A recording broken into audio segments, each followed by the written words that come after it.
I was a loner kid. I played by myself. I invented little worlds in my imagination. Yeah, I was kind of interested in, nonetheless, being in the world. So somehow photography is this way of like being in the world, but for me also not being in the world, or being in my own space. And it's interesting because I've done a lot of road photography, and the automobile sort of functions that way too, where you're in the world and removed. I'm not saying this is the recipe for psychological health, but it is a medium that worked for me in that way. I think the allure of the open road is really sort of built into the American psyche in some ways, and so it was just in there. And then it's also, of course, within the history of photography as well. It came with my bottle as a baby or something. I don't know, it's in the water. Photography is a language, and I speak this American dialect of the photographic language. Wanderlust is linked, for me at least, to sort of daydreaming and the kind of wandering that we can do in our heads. And I wanted to use this medium of photography, which is really so much about the world out there, but connect it kind of with the world in here. I wouldn't want to give the impression that this is like a primary ambition of mine, but it's someone who does live in the middle of America in flyover country. I'm interested in paying attention to it. Over the years, I worked for a lot of magazines, and it's sometimes funny where it's like, Minnesota, Montana, Michigan. They're all the same kind of state. So, and I'm interested in the nuances that exist in the country. I live in the north, and it's a colder climate, both in weather, in real climate, literally, and but it's a bit colder psychologically with sort of Nordic and German influence. And as you go south, you have much more African American influence, and it's just a very different culture, but also a more welcoming culture in a lot of ways. So for me, it was a way to explore, both like home and this other land within America. Even though I call myself a photographer and I try to make beautiful photographs, the experience is primary in a lot of ways. My goal is, experience and expression. That is much closer to the realm of poetry than it is to journalism. There's nothing more powerful than storytelling. And photography is a fragmentary medium. So it's not great at conventional storytelling. Yet it has some elements of storytelling. But if you overemphasize those elements, sometimes you're taking away from the power of photography. So it's this constant wrestling match with the medium. Actually, a lot of people don't see the humor, but I really see a lot of humor and strive for that. But I don't strive to be ironic. I really want to be heartfelt, but also allow the sort of human comedy to come into play. I live in Minnesota. I cross the Mississippi River every day. So it's sort of an obvious path, but it's also this incredible metaphor for wanderlust.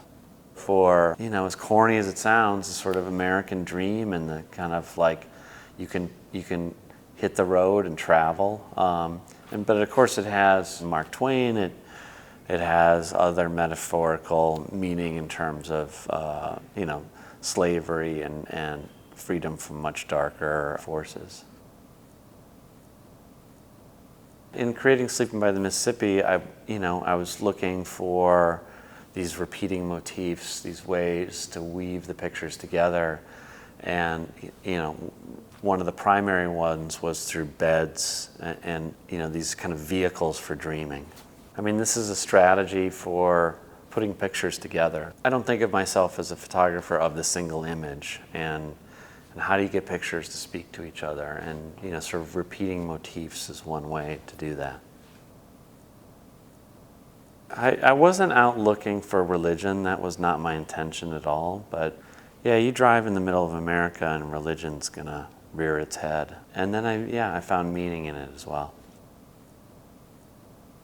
The funny thing about Niagara Falls is that I decided to do a project before I ever went there. So unlike the Mississippi River, which I knew, I just had this idea. And the place was actually very different than my idea of it. And to be honest, somewhat disappointing. With the work in Niagara Falls, I was kind of wrestling with that, with this, the idea of the majesty of this water feature with the reality of this kind of sad place. I mean, the big thing is that I was using Niagara Falls as a way to talk about love. It's kind of, this feeling of decline in the place is something that was interesting to me as a metaphor for like the way new love is this burst of energy, like this waterfall, and then it kind of fizzles out. Disenchantment, just the inevitable breakdown of that intensity. My big thing was, why use this waterfall, this place that's also a place for suicide, as a metaphor, as the place to go for new love, this thing that can't sustain itself. There's a picture of this young bride who'd just been married. Her name's Melissa, and she's sitting outside of this wedding chapel, which is connected to a motel, and her future's ahead of her.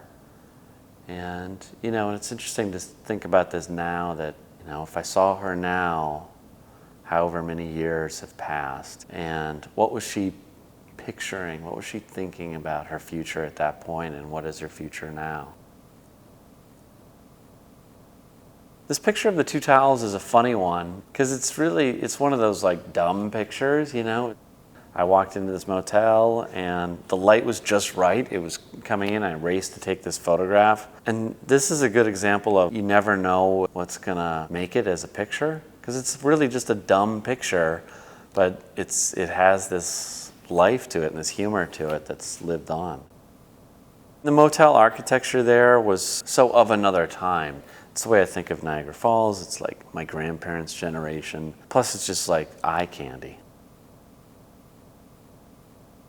With Songbook, there were different elements. One was that I was functioning like a news photographer, and so I needed to be efficient. And so I used not just black and white, but also flash. And I was also trying to make reference to something like Ouija, early press photography. And I was also thinking about a pre-digital age in America where we think there was more social connection. For me, it was a way to explore social life in America as well as my own sort of desire for social life.